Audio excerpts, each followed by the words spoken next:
In the last 40 years, who do you think has won the war? Vampires, aliens, werewolves, or zombies? Crazy Stupid Podcast. Thank you so much for tuning in. As always, if this is your first time watching, we'd love it if you could hit the like button, the subscribe button, and the bell so that you are aware of when we post things. Hello, everybody. Welcome back to another episode of Crazy Stupid Podcast. My name is Esther. And I'm Adrian. We have just finished watching Interview with the Vampire Season 2, Episode 3. And we are here to discuss that with you today. A lot of world building in this episode. Really? Or maybe a lore building episode. Well, it starts off, we get a little bit of a flashback to Armand, a little bit of backstory, which I thought was very interesting. It explains a lot about Lestat's worldview when you juxtapose it to Armand's, which to our knowledge, Armand's was like the first other vampire, it seems like, that he really interacted with after Magnus. So you have Armand, who is clearly of the belief system that like our survival depends on us being in community with each other and having very strict rules about what that looks like. And Lestat's kind of like the antithesis to all of that, basically, is he's like, no, he's very much about impulsivity, kind of some chaos. Yeah.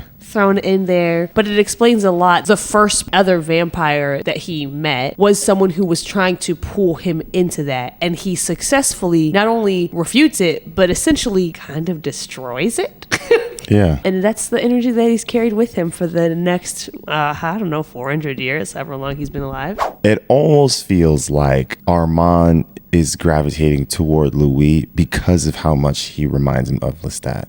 Because in both of these instances, whether it's his original sort of spiritual practice that he does with the other vampires, or whether it's the coven, in both of these instances, you have these two maybe disruptors who come in and they are intentionally choosing, I'm not going to abide by this fundamentalistic view that you have of vampires. I'm going to do my own thing. And a lot of the things that I do are in contrast to the rules that you have. And Armand is like constantly pulled toward that for some reason. I think that Louis is different because Louis is actually not attempting to disrupt anything. I think intentions are definitely different, but both are very much aware that their actions are in contrast to the coven. I 100% agree. I guess what I think the difference is that Lestat went in with the intention of not only am I living in contrast to this, but I kind of want to blow the whole thing up. Louis is of the mindset that he can just be separate from it and let them kind of roll along and do their thing. They still seem to hold him to the rules, which I find very frustrating.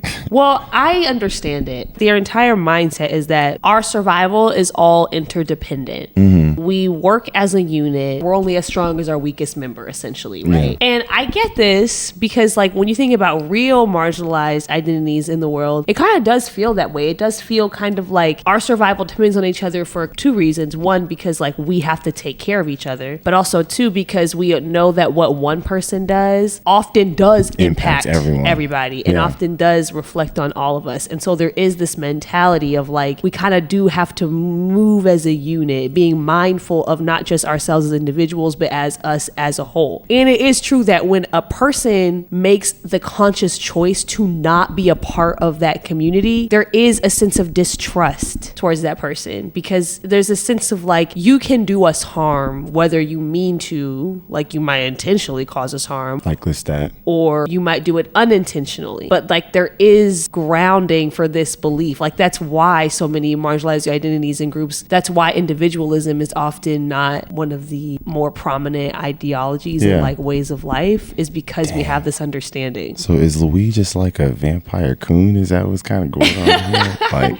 I think it's like the fact that they're vampires makes it more complicated, obviously. A sunken place vampire? Like, he has like very strong ethical reasons why. Yeah, I know. But they're not wrong to be like, this is a problem for us. I think the more episodes that I see with Lestat, the more I do kind of fall in love with him, because I do feel like most of the practices from a vampire's perspective, for those that are in contrast to him feel very self-hatred-esque. A lot of the practices that Armand and his spiritual group, they weren't living, like they were barely surviving, like, and he kind of calls him out on that, where he's like, we're living for God through Satan. If you are a Christian, think about how self-deprecating that is. Like, that's some dark twisted stuff right there.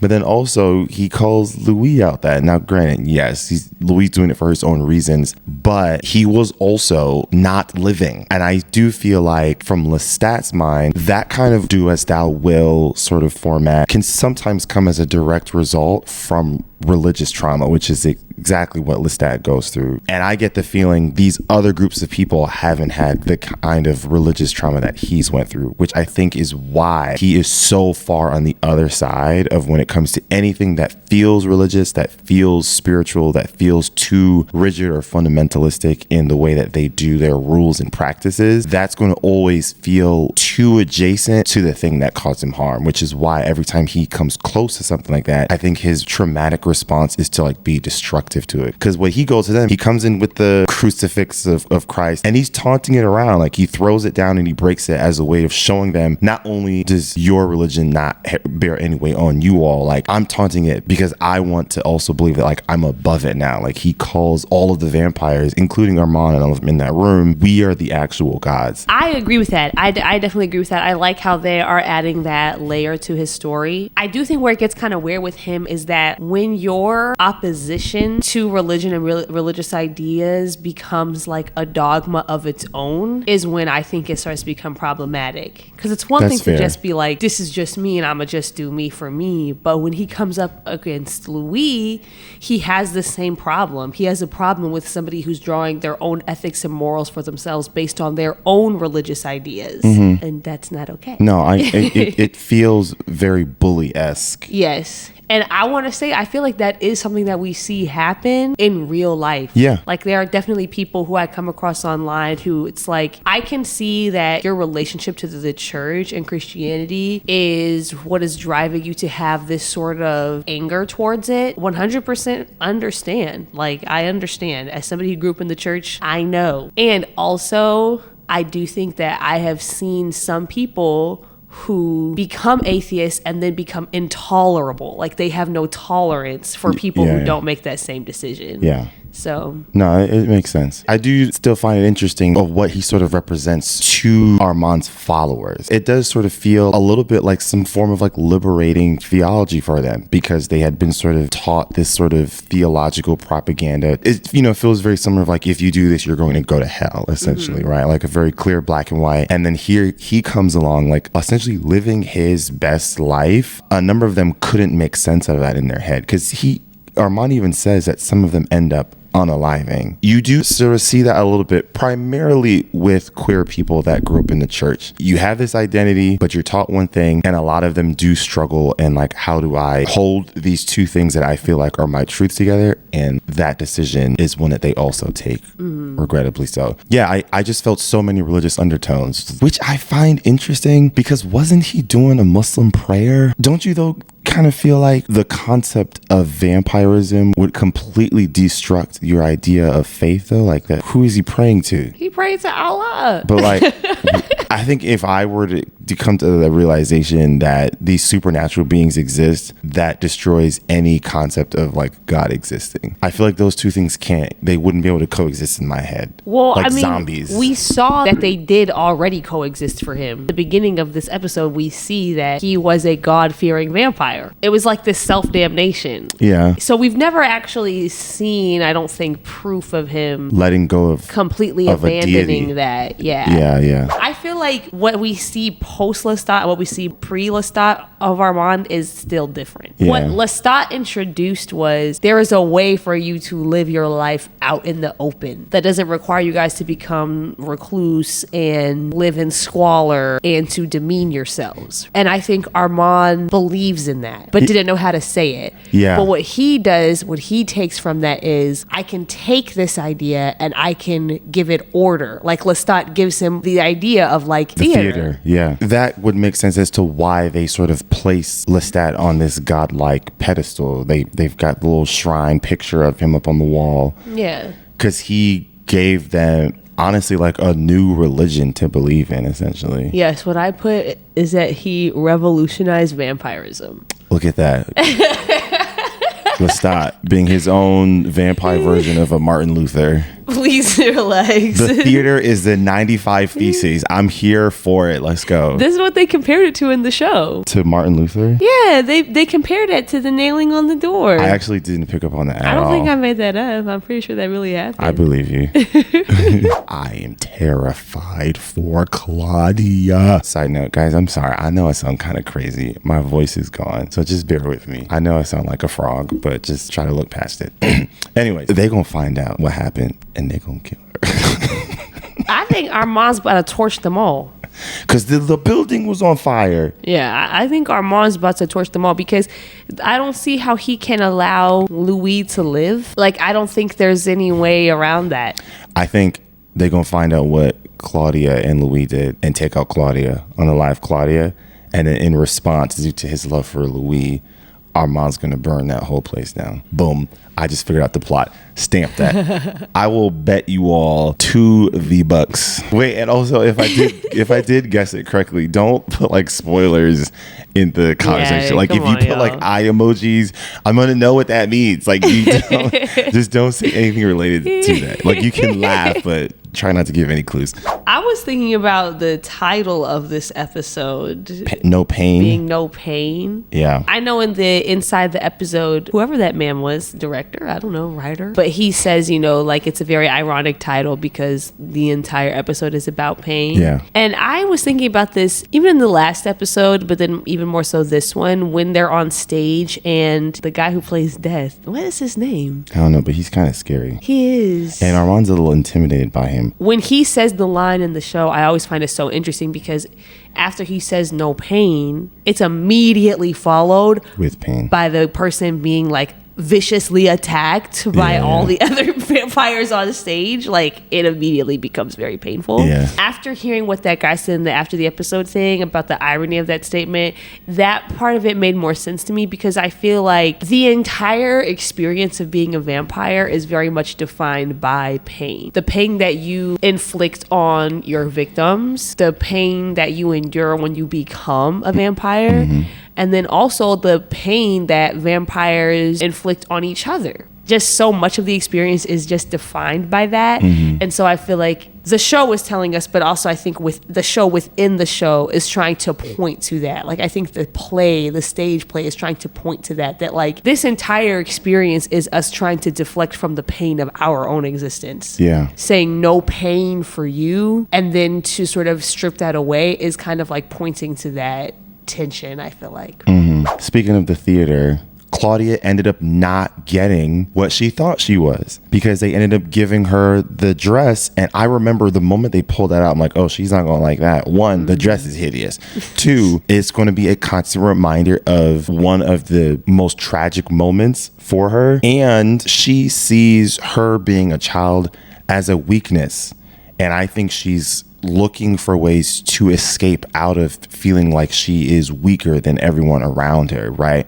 I think that's why she kind of always wants to kind of one-up Lestat, like when they did the chess game and she's trying to outsmart him a bit, come up with the plan. Even when she's retelling the story about what happened on her essay, she's like, all the horrific things that the guy did, what really stood out to her was when he pinned Claudia down and she couldn't move.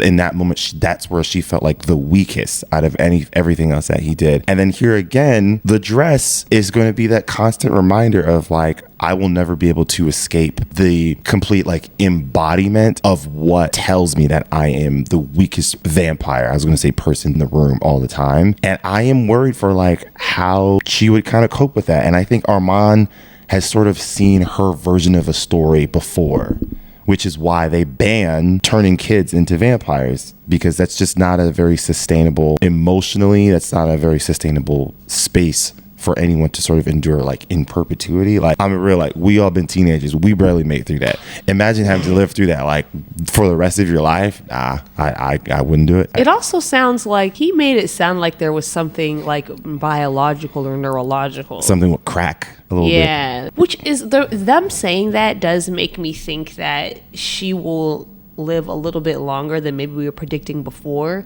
because I don't know why they would say that and then not have us see it that happened to her. Well, I guess just as a way to show that, like, she was just, her story was always going to be tragic, regardless of where it goes. Maybe, but I feel like the fact that Louis was trying to fight back makes me think that we're going to see that through and see who was right. I think she gone at the end of this season. I'm not going to. I could see that, yeah. But we still have a few episodes left in the season, and who knows how many years will pass. The first season, it was a long time that passed. Yeah. 30 years. Honestly, because they could just throw out whatever number they want. They don't age, so you could have been like, it's like literally anything. 25,000 year time jump. Wouldn't even know. Like, you can do whatever you want. Speaking of that was actually one of the last points I had when we were talking earlier about like how so much of the vampire experience is defined by pain. Yeah. Something that I think this episode and the last couple episodes have been pointing out is that for vampires, it's like there's no moving on from that pain, really, because of their immortality. Like, so much of healing is about the passage of time and things beginning to feel more distant and life feeling like it is moving forward towards something. And for vampires, that's just not a reality. Like when Armand. Yeah, and he talks like, he's like, yeah, we were together a century ago yesterday. Yeah. Because it's all the same. Yeah. You can't really heal from these things when you yourself are not really moving forward with time. Yeah. Which I feel like that makes me think to what you were saying about Louis the last week and his obsession with the past.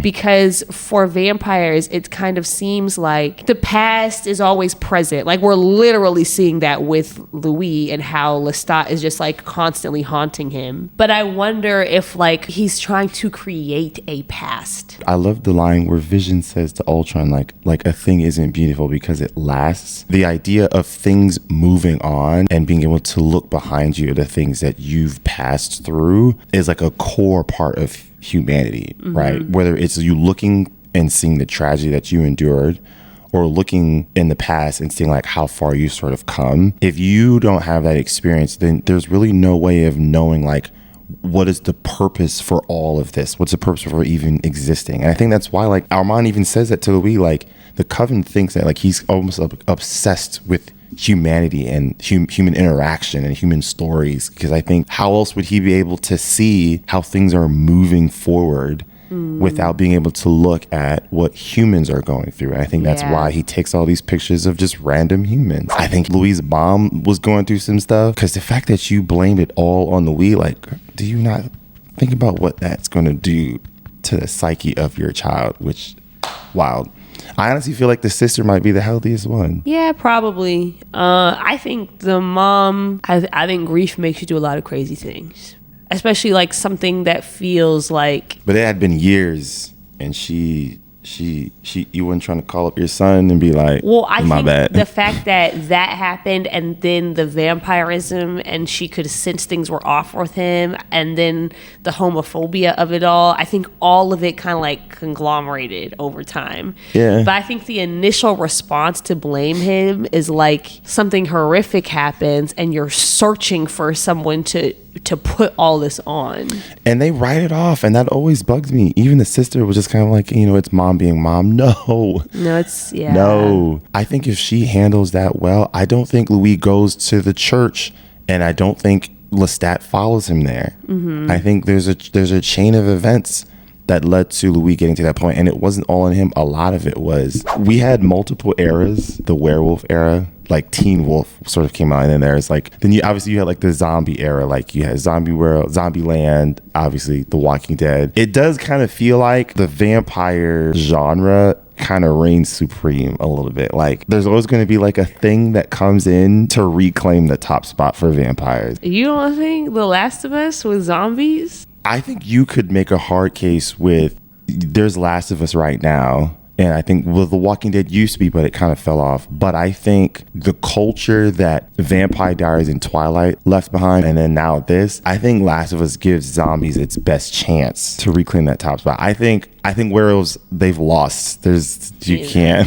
There's nothing there. The only thing I would say to counter that is I feel like there is never an era where we are without zombie content. Like, there is always zombie content. That's a very consistent thing. Like, you could probably go back like 30 years, maybe more than that, because what's that black and white movie where the black man is the last one to survive and then he dies at the end? Somebody will know. I can't remember.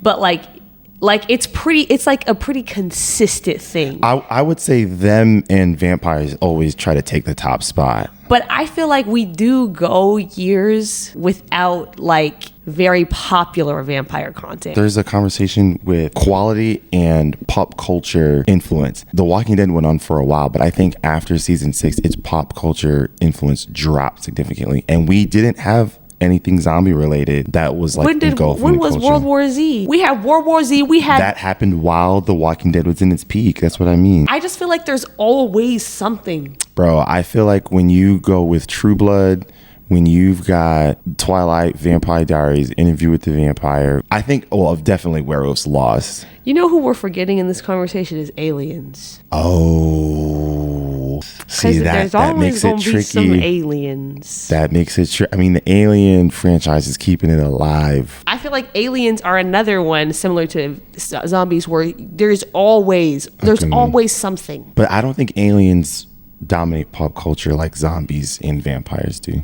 Would you consider Stranger Things with aliens? Because it's not otherworldly, it's just upside down. No, I wouldn't consider that aliens, but like how would you rank it? Because I would do vampires, aliens, zombies, werewolf. I mean, obviously werewolves are at the end. Everybody's gonna say werewolves. Yeah. They lost. Teen Wolf, bro, you had it and you dropped the ball. I don't know. I feel like vampires have some real dead eras. When? I feel like after Twilight, we went a cool decade or more. I feel like all of these things peaked at the same time, and then they all kind of dropped around the same time. So who do you think won the era from 2013 to like 2020? Superheroes. No, I meant out of the 4. That's the true answer, though. I mean, if we're really being honest, like, that's actually what happened. No, it's true. In the last 40 years, who do you think has won the war? Vampires, aliens, werewolves, or zombies? In terms of their influence? Yeah. I honestly feel like aliens, zombies, and vampires all have very comparable influences on culture. Gun to your head. I don't have a pick. I feel like they all have very, very comparable. But I guess if I really had to pick one, finally, in terms of consistency, it's zombies over aliens. I feel like you could pull but very popular zombie. Before Walking Dead, though, where was their consistency? What was that? There was Shaun of the Dead. There was I gotta look it up. I feel like we're forgetting something. There have been a ton. There's like always something. But like, I don't think its peak in the last 40 years was as high as vampires. I don't know. Bro, you're not about to sit here and tell me zombies in the last 40 years had a bigger peak than Twilight and Vampire Diaries era. I feel like it's just overall a more consistent theme in pop culture that never goes away. That's kind of why I'm picking it as the winner. Like, sure, vampires had like a really strong peak for like that, like the late aughts into like the 2010s. Mm-hmm. 2010s it dominated. But I feel like zombies is like, it's just always there. It's just always. You know what? I feel like I would have picked zombies if Walking Dead didn't drop the Negan arc so badly, bro. I think that's what kind of hurting me a little bit. Because I think around season 6, nobody could touch Walking Dead. I'm about to look up zombie movies. Anyways, we'll wrap this up. We would love to know what you guys think. Who do you think won the pop culture war in the last 40 years?